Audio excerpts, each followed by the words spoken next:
I never quite felt like I belonged in that house. Dad's mansion, sure, complete with the perfectly manicured lawn, the absurdly large pool, and enough bedrooms to house a small army.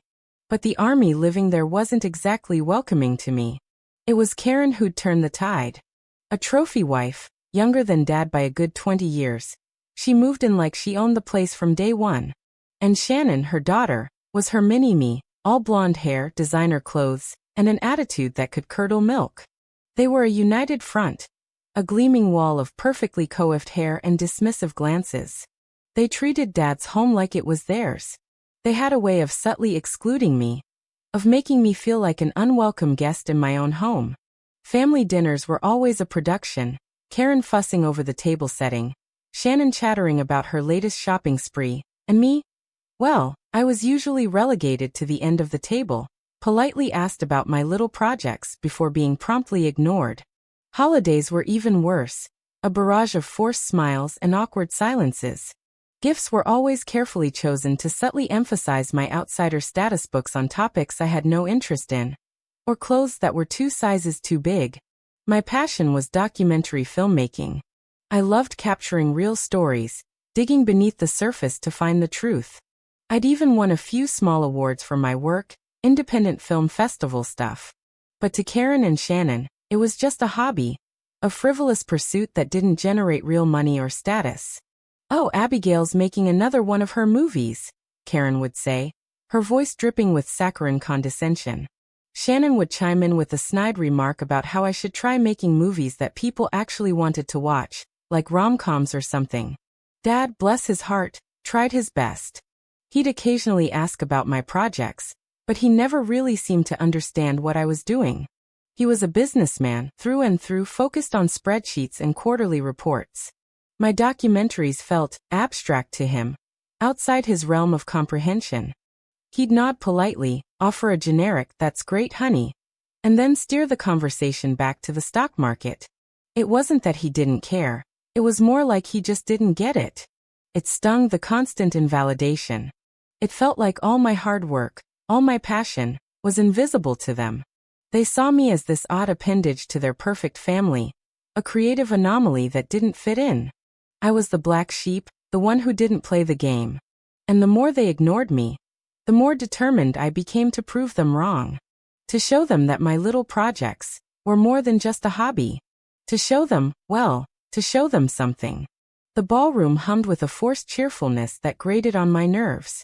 Dad's 60th was a lavish affair, the kind of party that screamed old money and new anxieties. Chandeliers dripped crystals onto perfectly arranged floral centerpieces. Waiters in crisp white jackets navigated the crowds, offering champagne flutes filled with bubbly pretense. And me? I was relegated to Siberia. Tucked away near a poorly lit corner of the room, behind a towering ficus tree. Seriously, who puts a ficus tree in a ballroom? I felt like a forgotten coat. A small cocktail table, barely big enough for my glass and a bread plate, was my staging ground. I watched, feeling increasingly isolated, as Karen and Shannon worked the room. Their smiles as bright and genuine as costume jewelry. They were experts at this. The art of social maneuvering, the subtle power plays masked by polite conversation. I, on the other hand, felt like I was watching a nature documentary about alien creatures. Eventually, they made their way over to my forgotten corner. Karen, in a shimmering emerald gown that probably cost more than my entire documentary equipment collection, gave me a practiced smile. "Abigail, darling, there you are. We were wondering where you'd disappeared to." Her voice dripped with sugary concern, but I saw the glint of triumph in her eyes. Like a predator finding its prey. Shannon, looking like a carbon copy of her mother in a slightly less expensive, but equally sparkly dress, chimed in. "Yes, Abigail. We wanted to wish you, well, happy existence, I guess." Her lip curled slightly as she spoke, and I swear I heard a snicker. It was their way of acknowledging me, of reminding me that I was different, that I didn't belong in their carefully constructed world. "Thank you," I managed, forcing a smile that probably looked more like a grimace. "It's a lovely party." Karen patted my arm, her perfectly manicured nails digging in just a little too hard. "We're so glad you could make it, dear. Now tell us, how's that little film project of yours coming along? Still chasing those obscure stories? Her tone was dripping with condescension. Shannon giggled. Yeah, Abigail, are you going to expose some more riveting tales of local zoning board meetings?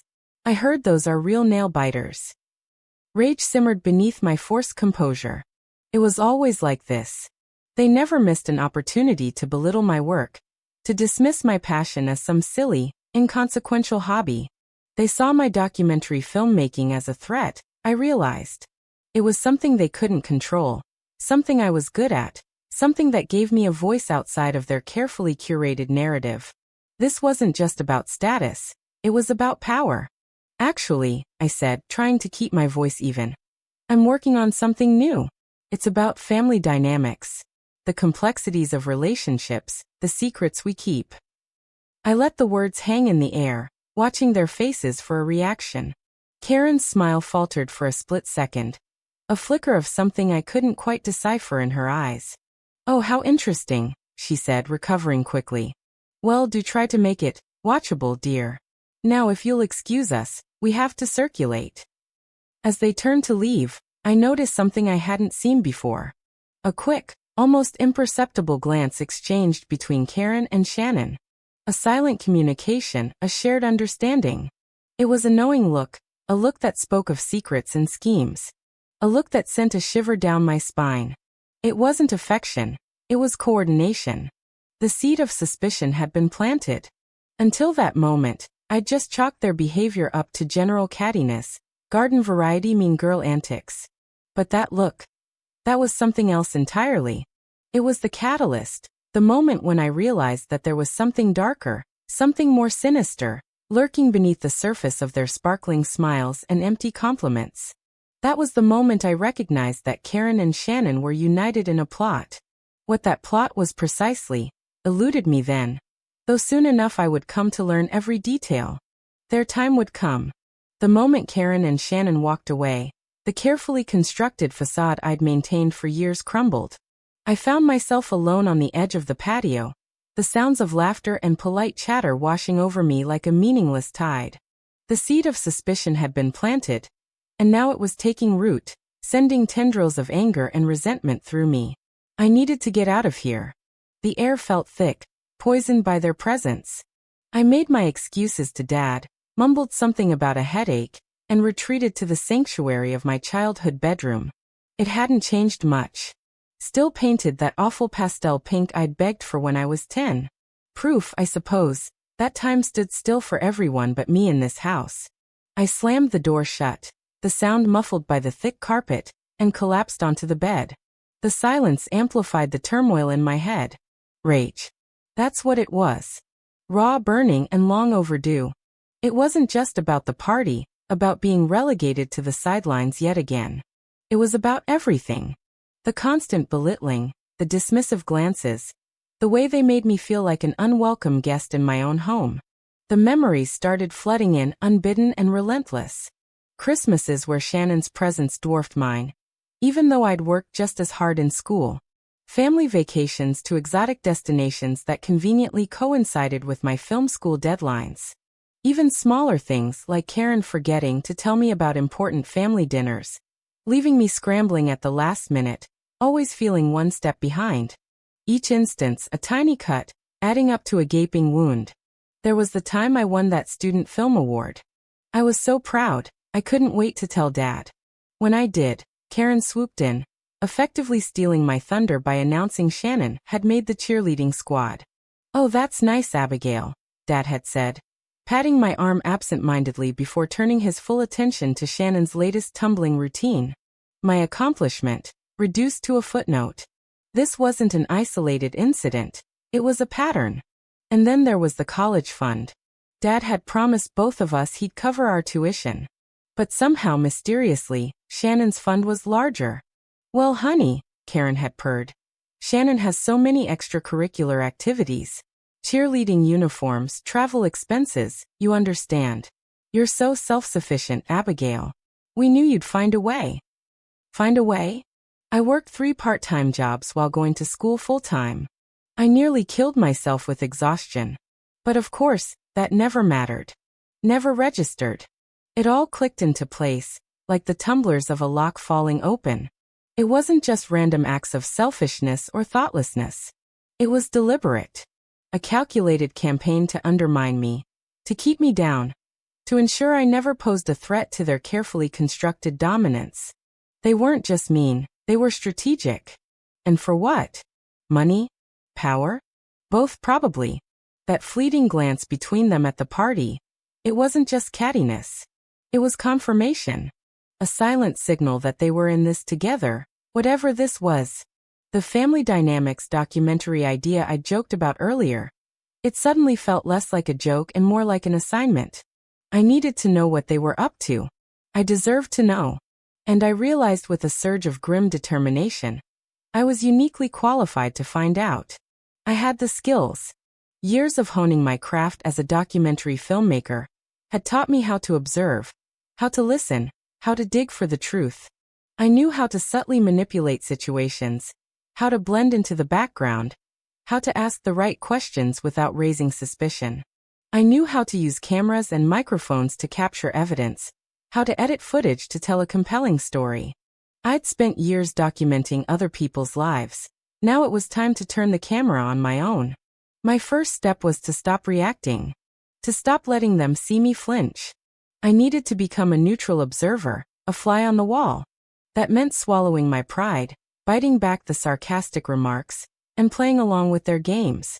It wouldn't be easy, but it was necessary. I would feign indifference, lull them into a false sense of security, while secretly gathering evidence of their treachery. I would start with their communications. Emails, texts, phone calls, anything that could provide a clue about their plans. I would dust off my old surveillance equipment, the kind I'd used on gritty, low-budget documentaries about corrupt politicians and shady corporations. It felt ironic, using those skills on my own family. But what was family, anyway, if not a group of people bound by affection, respect, and loyalty? And clearly, affection, respect, and loyalty were in short supply here. I would expose them, not for revenge, but for justice. To protect Dad, to protect myself, to expose the truth for all to see. The anger was still there, but it was now tempered with a sense of purpose. I wasn't just mad, I was motivated. The game had changed. And this time, I was playing to win. My instincts screamed for action. I started my covert operation right away, fueled by a potent cocktail of anger and a burning desire for justice. My targets, Karen and Shannon. My weapons, the very skills they so readily dismissed, my documentary filmmaking talents. Operation Shadow commenced subtly.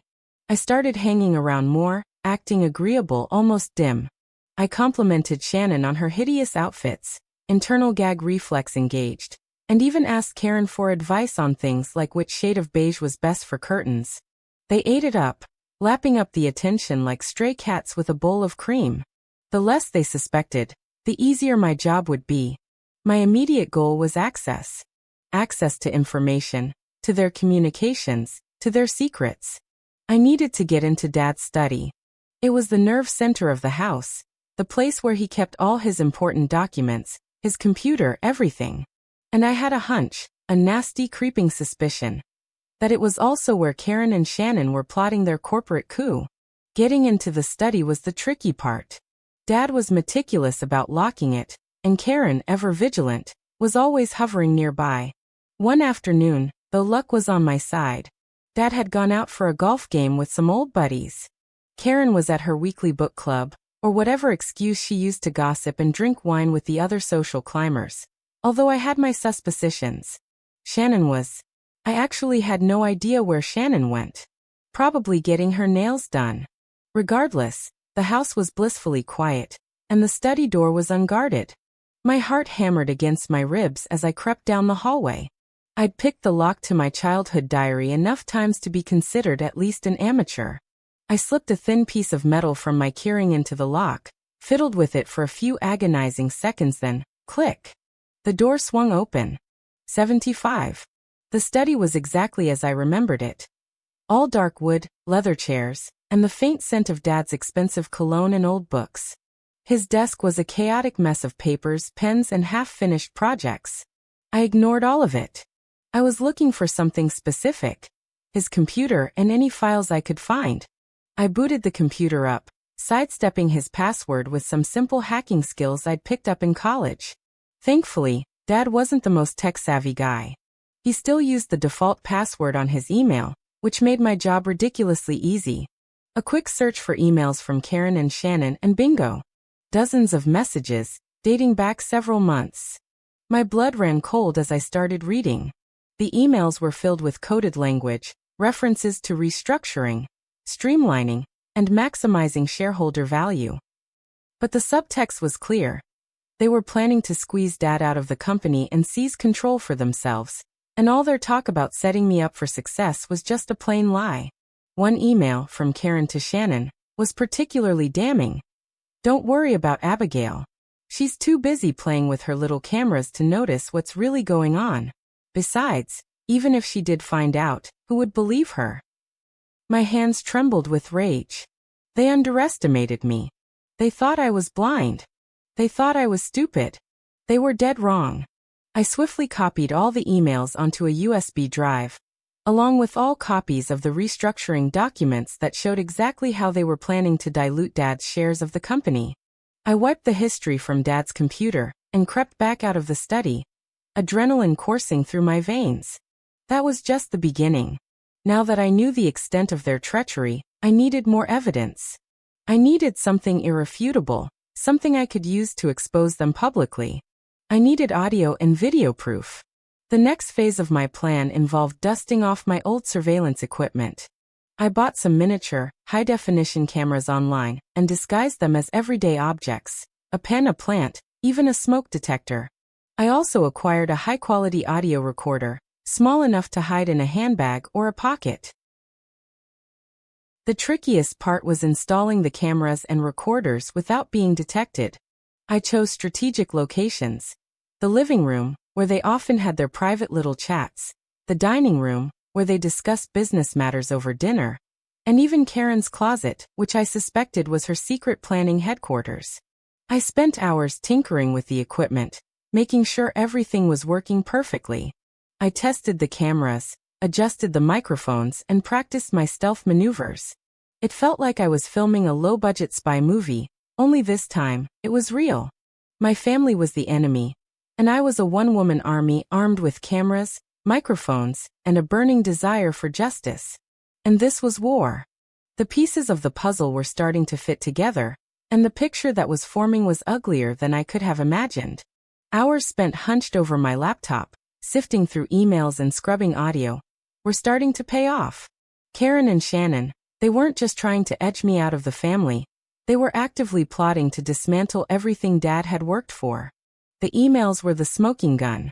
Back and forth messages between Karen and some shady lawyer, a guy named Mr. Harding, laying out a meticulous plan to restructure the company in a way that would leave Dad with virtually no control. They were talking about creating new classes of stock, transferring assets to offshore accounts, and even fabricating financial irregularities to discredit him. The language was dense and legalistic, but the intent was crystal clear: a hostile takeover orchestrated from within. One email, subject line Operation Golden Parachute, from Karen to Mr. Harding read: "Harding, please proceed with the shell corporations utilizing Panama Snow as our POC for all comms. Shannon will be the silent partner listed on all documentation. Ensure the old man doesn't suspect a thing. I want him blindsided." It made my blood run cold. But it was the audio recordings that really drove the knife in. Listening to Karen and Shannon casually discuss their plans, their voices dripping with disdain for Dad, was sickening. They talked about him like he was an obstacle to overcome, a doddering old fool who was easily manipulated. Shannon, who always acted so sweet and innocent around Dad, was actually the most ruthless. I recall one audio snag I caught in the office of the safe room. Shannon said, "Mom, if Pops doesn't sign the documents, we can push things forward leveraging his gambling debts down in Atlantic City. I've already been in touch with Tony and Vinny." Each word was like a tiny shard of glass piercing my heart. The emails revealed the intricate legal maneuvers. The recordings exposed the raw, unadulterated malice of their hearts. They weren't just after the money. They wanted to humiliate Dad, to strip him of his power and pride, to cast him aside like yesterday's garbage. I remember listening back to a recording from the living room. Karen remarked with venom, "Once we get rid of the old man, we can redecorate the whole damn place. I'm sick of his musty old furniture and his ugly taste in art." Shannon responded, "Mom and his stupid dogs. Those things are disgusting. When we take over, they are going to the pound."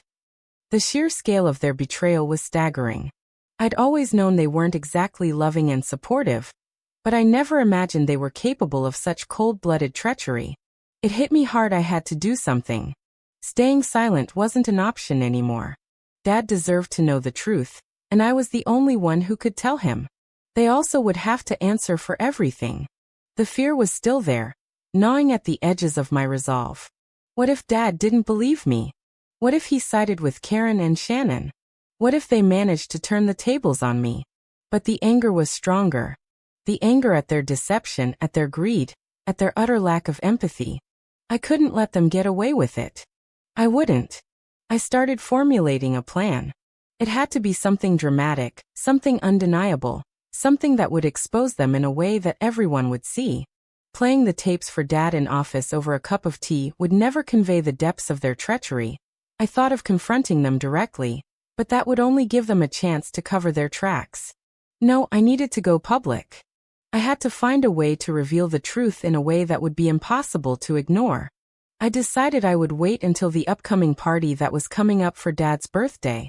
Dad loved those parties, so there was no possible chance that they would consider blowing it off. That was going to be my stage. The tapes were damning, but a secret whispered in the study wouldn't be enough. I needed to amplify the truth, broadcast it so that even the most willfully blind couldn't ignore it. My revenge had to be meticulously planned. A performance with an audience. A reveal so shocking it would shatter their carefully constructed reality. My mind raced, sifting through possibilities. A press release? Too easily dismissed as a disgruntled daughter's rant. A leak to a gossip blog? Gratifying in a superficial way, perhaps, but ultimately fleeting. I needed something grander. Something inescapable. It had to be perfect. Then it hit me. Dad's upcoming blowout birthday party. The annual affair was always a spectacle. Hundreds of guests, local notables, business partners, family friends, the whole shebang. A captive audience, primed for celebration. Completely unsuspecting of the bomb I was about to drop. The beauty of using the party as my stage was multifaceted. First, it was a perfect cover. No one would suspect I was planning a takedown. They'd just see me as Abigail, the quirky documentary filmmaker, dutifully attending her father's party. Second, it would maximize impact. The higher the attendance, the more impactful the drama. These socialites would talk, the press would take notice. Karen and Shannon's reputations would become toxic in a single night. Third, it was personal. By ruining their performance at his party, I was sending a message directly to Dad, making sure that he sees their betrayal. Implementing the plan required careful thought, and even more careful execution. First, the presentation. Simply playing the audio recordings wouldn't cut it. It had to be visually compelling, emotionally resonant, and utterly irrefutable. My documentary skills would finally be put to good use. I decided to weave together the audio recordings with relevant emails, complete with the timestamps, plus any relevant photos and stock footage, to highlight the key points. I'd craft a narrative, a mini-documentary that would expose their conspiracy in all its ugly detail. This also meant obtaining access to the venue in advance. Claiming I wanted to document the party preparations, I'd arranged to bring my equipment early, setting up the projector and sound system in a discreet location. I needed to ensure everything was seamless, and that my presentation had the maximum impact. Then the timing. I needed to find the moment when I had everyone's attention, and no one would be in a position to stop me. The most convenient moment, I figured, would be after the toasts and right before Dad cut the cake. After plenty of alcohol, but before any sugar crash. The biggest challenge would be managing my own emotions. I knew that standing up there, in front of everyone, revealing these truths, would be incredibly difficult. I'd have to steel myself against the inevitable accusations, the tears, and the attempts to manipulate Dad. But the thought of Dad knowing the truth, of Karen and Shannon being exposed for who they really were, fueled me. This wasn't just about revenge, it was about justice. It was about protecting Dad, who I had to come to accept would never be able to protect himself, and reclaiming my own life. I would be underestimated no longer. The night of Dad's birthday party arrived like a slow-motion train wreck. I'd spent the last few weeks in a pressure cooker of anxiety and determination, meticulously refining the documentary evidence of Karen's and Shannon's treachery. And now, here it was D-Day. The mansion was even more ostentatious than usual, teeming with the same socialites, business partners, and family friends as last time, except this time, I knew the ugly truth lurking beneath the champagne flutes and forced smiles. I mingled just enough to not seem suspicious, accepting a glass of wine I didn't really want, all the while mentally rehearsing my plan. My documentary equipment was already in place, disguised as the A/V setup for Dad's slideshow of old family photos, a request from Karen, ironically. The projector was hidden behind a large potted plant, angled perfectly toward the blank wall above the fireplace. The sound system, connected to my laptop, was ready to blast the audio recordings throughout the room. I'd brought a remote clicker that I kept tucked in my dress pocket like a weapon. I felt like I was walking a tightrope, any minute one wrong step, and it was all tumbling down before I was ready. The party moved along its predictable course. The insincere greetings, the back-patting, the clinking of silverware against china. Karen, as always, was the picture of gracious hostess, basking in the attention, while Shannon clung to her side, a miniature version of her mother. They both shot me the occasional pitying glance, probably thinking I was still sulking in my corner from last year. Little did they know. Finally, the moment arrived. Dad finished his clumsy but heartfelt speech, thanking everyone for coming and gushing about how lucky he was. The toasts began, a series of syrupy declarations of love and admiration, each one more nauseating than the last. Karen's toast was particularly unbearable, a masterclass in manipulative flattery. I could barely restrain myself from interrupting, from screaming the truth into their faces. It was Shannon, however, that pushed me over the edge. As she raised her glass, she looked directly at me, a smug smile playing on her lips. "To Dad," she said, her voice dripping with insincerity, "and to family. May we always be there for each other." That was it. As the applause died down, I stepped forward. "Actually," I said, my voice surprisingly steady, "I have something I'd like to share." All eyes turned toward me, a mix of curiosity and annoyance on their faces. Dad looked concerned. Karen and Shannon exchanged a look of barely concealed irritation. I pulled the remote from my pocket.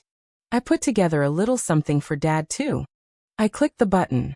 The lights dimmed, and the wall above the fireplace came alive with images. But instead of Dad's baby pictures, Karen's face filled the screen, her voice booming through the speakers. "So, Shannon, are you sure you've secured the proxy votes?" The room went silent. Karen paled, her eyes widening in horror. Shannon gasped, her hand flying to her mouth. The documentary had begun.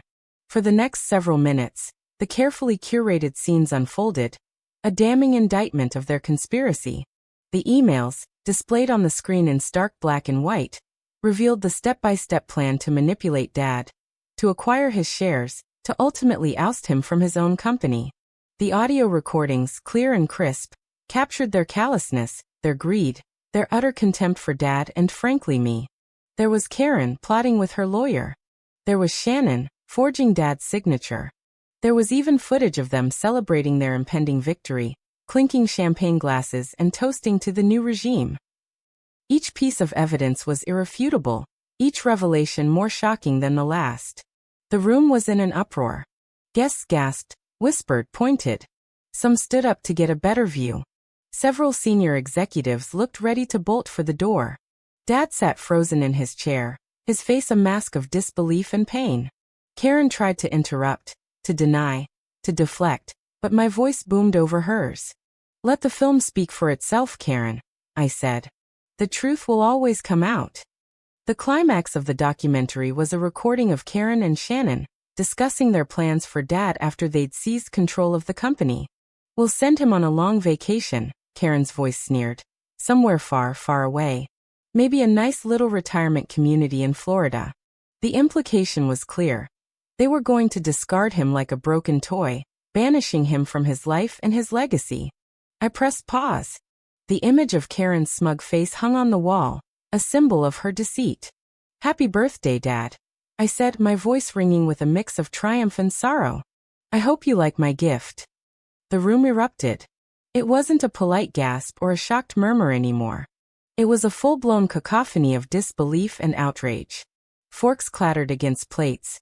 Champagne flutes teetered precariously, and the air crackled with the kind of tension that could ignite a bonfire. All eyes, a sea of horrified and accusatory stares, were fixed on Karen and Shannon. Karen's face, just moments ago a mask of practiced elegance, crumpled. Her carefully constructed composure shattered like cheap china. She opened her mouth, a choked sound escaping her lips. That's not true, she stammered, her voice trembling. It's taken out of context. Abigail is manipulating things. She looked wildly around the room, seeking allies, but found only judgment. Even some of her supposed friends, the socialites who had once fawned over her, now recoiled as if she were carrying a contagious disease. She tried to regain control, to spin the narrative, but the evidence was too damning. The emails, the recordings, the video footage, they were all irrefutable. Every attempt to deny or deflect was met with a fresh wave of murmurs and disgusted stares. The room had turned against her, and the tide was not going to turn back. Shannon, usually so poised and calculating, was even worse. Her carefully applied makeup couldn't hide the sheer panic in her eyes. She started to cry, a thin, reedy sound that did nothing to elicit sympathy. She clung to Karen's arm, whimpering about how unfair this was. Dad sat there, a statue carved from grief and betrayal. I could see the color draining from his face, his hands trembling. The jovial birthday smile had vanished, replaced by an expression of profound shock and utter devastation. He looked older, weaker, as if the life had been sucked right out of him. The man who had always seemed invincible, who had built his empire from the ground up, was now crumbling before my eyes. He shook his head slowly, as if trying to clear the fog in his mind. He looked from Karen to Shannon, and then to me, his eyes filled with a mixture of hurt and disbelief. It was a look I'd never forget, a look that would haunt me for years to come. He finally spoke, his voice barely a whisper. Karen? Is this true? The silence that followed was deafening. Karen didn't answer. She couldn't. The truth hung in the air, thick and suffocating. With a visible effort, he stood up, pushing his chair back with a scrape that echoed through the silent room. Get out, he said, his voice gaining strength with each word. Get out of my house. Get out of my life. He gestured toward the door, his hand trembling. Both of you. I never want to see you again. The words hung in the air, final, irreversible. The family, as it was broken beyond repair. The facade of love and happiness had crumbled, revealing the ugly truth beneath. The aftermath was a whirlwind of chaos and recriminations. Karen and Shannon, their faces contorted with a mixture of anger and humiliation, finally obeyed Dad's command and stormed out of the house, but not before Shannon shot me a look of pure venom, a silent promise of retribution. The remaining guests, a mix of bewildered family members and embarrassed business associates, began to murmur amongst themselves. The festive atmosphere completely evaporated. The birthday cake sat untouched on the table, a mocking reminder of the celebration that never was. I watched as Dad slumped back into his chair, his shoulders slumped, his face buried in his hands. He looked utterly defeated. The next few days were a blur of legal consultations, emergency board meetings, and frantic damage control. The exposé of Karen and Shannon's scheme had sent shockwaves through the company and the wider business community. The carefully constructed image of Dad's company, built on integrity and success, was shattered in an instant. Investors panicked, stock prices plummeted, and long-standing partnerships were abruptly terminated. The media had a field day, gleefully reporting every detail of the scandal, further fueling the public outrage. Karen and Shannon's faces were plastered all over the news, their names synonymous with greed and betrayal. Their social standing, once envied, was now in tatters. Shannon's burgeoning career as an influencer was dead on arrival. Brands she'd been working with dropped her faster than a hot potato. Her meticulously curated Instagram feed, once filled with aspirational travel photos and sponsored posts, became a target for online trolls and angry commenters.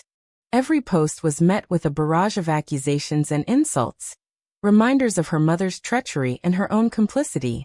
Her carefully constructed online persona was ripped to shreds, revealing the spoiled, entitled brat beneath. Karen fared no better. Her social circle, once filled with sycophants and admirers, evaporated overnight. The ladies who had once clamored to be seen with her now avoided her like the plague, whispering behind her back and casting judgmental glances. Her name became a cautionary tale, whispered in hushed tones at country club luncheons and charity galas.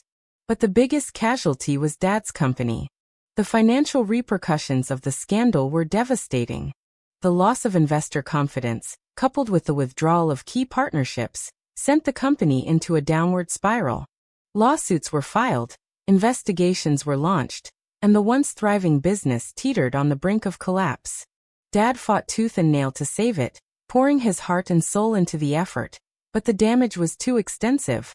The empire he had built over decades, brick by painstaking brick, was crumbling before his eyes, brought down by the greed and treachery of those closest to him. In the end, despite his best efforts, the company was forced into bankruptcy. The house, once filled with laughter and warmth, however superficial, now felt cold and empty.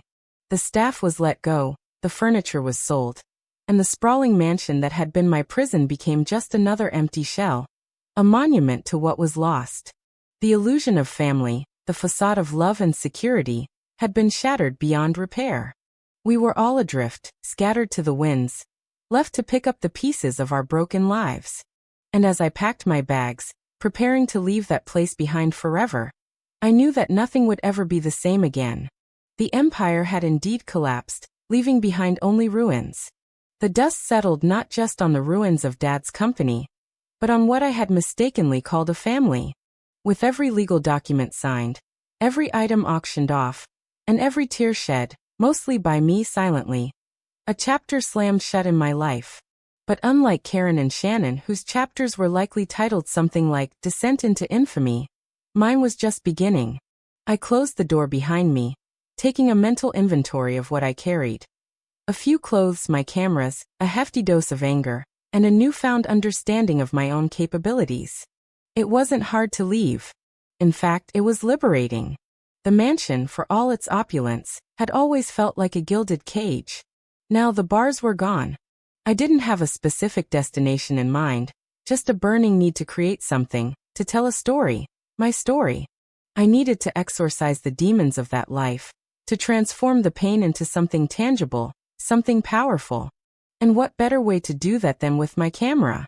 I found a tiny, ridiculously overpriced apartment in downtown Los Angeles.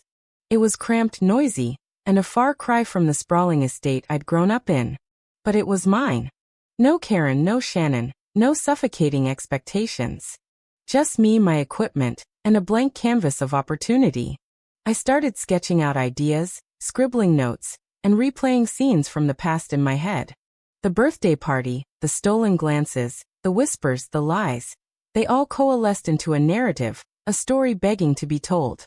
The idea came to me in the middle of a sleepless night. A documentary. Not some dry, academic exploration of corporate greed, but a raw, visceral account of family betrayal, told from the inside. It would be my truth, unfiltered and unapologetic. I knew it would be risky, potentially opening old wounds and inviting further attacks. But I also knew it was the only way I could truly move on, to reclaim my narrative and define myself on my own terms. Financing was a challenge. My allowance, a deeply offensive term, in retrospect, had been cut off the moment I exposed Karen and Shannon. I sold some of my possessions, cashed in what little savings I had, and begged and borrowed from a few friends who actually believed in me. It wasn't much, but it was enough to get started. I began interviewing people, former employees of Dad's company, family friends who'd witnessed the drama unfold, even a therapist I briefly saw after. Well, everything. The camera became my shield, my confidant, my weapon. I documented everything. The cramped apartment, the late-night editing sessions, the emotional interviews. I revisited locations that held painful memories, forcing myself to confront the past head-on. It was grueling, emotionally draining work. There were days when I wanted to give up, to crawl back into bed and disappear. But then I would remember Karen's smug smile, Shannon's dismissive sneer, and Dad's heartbroken expression. And I would pick up the camera again, fueled by a potent mix of anger and determination. Slowly, painstakingly, the film began to take shape. It was a story of privilege and power, of greed and deception, but also of resilience and self-discovery. It was a story about a family and a company that crumbled. It was my story. When I finally had a rough cut, I sent it out to film festivals, bracing myself for rejection. And then the unthinkable happened. We got in. Not just one festival, but several. Small, independent festivals, but festivals nonetheless. People were responding to the story. They were connecting with my pain, my anger, my journey. They saw themselves in it, in their own struggles with family, with betrayal, with the search for identity. The premiere was surreal. Seeing my life projected onto a giant screen, in front of a room full of strangers, was both terrifying and exhilarating. There were gasps, tears, and stunned silences. And then, at the end, a standing ovation. It wasn't just applause, it was validation. It was acknowledgement. It was proof that my voice mattered, that my story had value. The film went on to win awards, garner critical acclaim, and spark conversations about family dynamics, corporate ethics, and the power of forgiveness. It was cathartic. More importantly, it was the ultimate middle finger to Karen and Shannon. I was no longer Abigail, the ignored daughter. I was Abigail, the filmmaker. And this was just the beginning. The festival circuit opened doors I never imagined existed. My film, Shattered Trust, resonated with audiences on a deeper level than I could have hoped. It wasn't just about corporate greed. It was about family secrets, the insidious nature of manipulation, and the courage it takes to break free. Suddenly, I was in demand. Film critics, bloggers, and talk show hosts wanted to interview me. The small, art house theaters were packed. People lined up around the block, eager to see Shattered Trust and hear my story. I was invited to speak at universities, film schools, and corporate ethics conferences. It was overwhelming. For so long, my voice had been silenced, my talent ignored. Now everyone wanted to hear what I had to say. It was intoxicating and terrifying. I remember the first review in The Hollywood Reporter. I bought the magazine at a newsstand, my hands trembling as I flipped through the pages. There it was, a full-page spread, a photo of me looking, well, not exactly glamorous, but authentic. The review called Shattered Trust a powerful and unflinching exposé of corruption and betrayal. It praised my storytelling skills, my ability to elicit empathy from the audience, and my courage to confront my own family's demons. I burst into tears right there on the street corner. All those years of doubt, of feeling invisible, seemed to melt away with every word of praise. The awards started rolling in. Best Documentary at the Indie Film Awards, the Social Justice Award at the Global Cinema Festival, even a nomination for a prestigious documentary prize. I never expected any of it. I had made the film to heal, to expose the truth, and maybe, just maybe, to stick it to Karen and Shannon. The accolades were just icing on the cake. Each award felt like a vote of confidence, a signal that I was on the right path. I used the platform I had gained to advocate for stronger corporate governance and to support organizations that help victims of family abuse. I wanted to turn my pain into purpose, to use my voice to amplify the voices of others who had been silenced. I started teaching workshops on documentary filmmaking, sharing my skills and knowledge with aspiring filmmakers. I wanted to empower them to tell their own stories, to use their art to create change. The success of Shattered Trust allowed me to branch out, to explore other stories that intrigued me. I made a film about the impact of climate change on coastal communities, another about the struggles of immigrant families. Each project challenged me creatively and intellectually, pushing me beyond my comfort zone. I was no longer defined by my family drama. I was a filmmaker, a storyteller, an artist.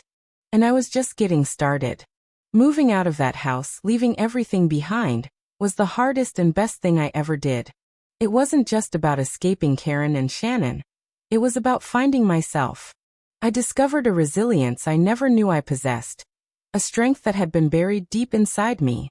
I learned to trust my instincts, to value my own voice, and to never let anyone dim my light again. The weight of the past, the bitterness I had carried for so long, started to feel, well, heavy. Like an overstuffed suitcase I needed to unpack. It wasn't about forgiving Karen or Shannon. That wasn't going to happen anytime soon. But about forgiving myself for letting their negativity consume me for so long. Holding on to hate is exhausting, and frankly, it's a waste of perfectly good energy that could be used for, making movies. So I made a conscious decision to let go. Not to forget, but to reframe. To see what happened not as a defining tragedy, but as a catalyst for growth. Therapy helped a lot. Turns out, unpacking a lifetime of family drama takes more than just a good night's sleep. My therapist, Dr. Anya Sharma, was a lifesaver. She helped me understand my patterns, challenge my assumptions, and ultimately, to like myself again. I started volunteering at a local film program for underprivileged kids. Witnessing their passion, their raw talent, and their determination to tell their stories rekindled my own fire. These kids, facing far greater obstacles than I ever had, were creating magic with whatever resources they could find. Helping them reminded me why I fell in love with filmmaking in the first place. And it felt damn good. That's when the speaking invitations started rolling in. At first, I was terrified. Public speaking was definitely not in my comfort zone. But Dr. Sharma encouraged me to see it as an opportunity, not an obligation. Your story can inspire others, Abigail, she said. Don't underestimate the power of your voice. So I took a deep breath and said yes. My first speaking engagement was at a women's leadership conference. Standing on that stage, looking out at hundreds of faces, I felt a wave of nausea wash over me. But then I started talking, and the words just flowed. I told my story. The good, the bad, and the ugly, and I saw tears in the audience. Afterwards, women lined up to thank me, to share their own experiences of betrayal and resilience. That day, I realized the profound impact my story could have. I began emphasizing the importance of self-worth, encouraging people to identify their passions, set ambitious goals, and never, ever give up on themselves, regardless of background or past failures. I started receiving letters and emails from people who had been inspired to leave toxic relationships, pursue their dream careers, or simply to stand up for themselves. Reading those messages filled me with a sense of purpose I never knew existed. I made a real difference, and wow, did it feel good. I dove deeper into meditation and mindfulness practices. Stillness became a superpower, a way to reconnect with myself and quiet the noise of the world. I found joy in simple things, a walk in the park, a cup of coffee, a good book. I started painting again, something I hadn't done since I was a kid. It wasn't about creating masterpieces, it was about expressing myself, about letting go of perfectionism, and embracing the process. Somewhere along the way, I realized that I had become the person I always wanted to be. Confident, compassionate, and unapologetically me. I was surrounded by people who loved and supported me, not because of what I could do for them, but because of who I was. Finally, I was at peace, fulfilled, and free. The best part? I knew this was just the beginning. I had found my voice, found my purpose, and was ready to embrace whatever the future held. Whether it was making more films, writing a book, or simply continuing to inspire and uplift others, I was excited for it all. No longer defined by the shadows of my past, I stood tall, ready to step in the bright sunshine of my future, a better and even more powerful version of myself.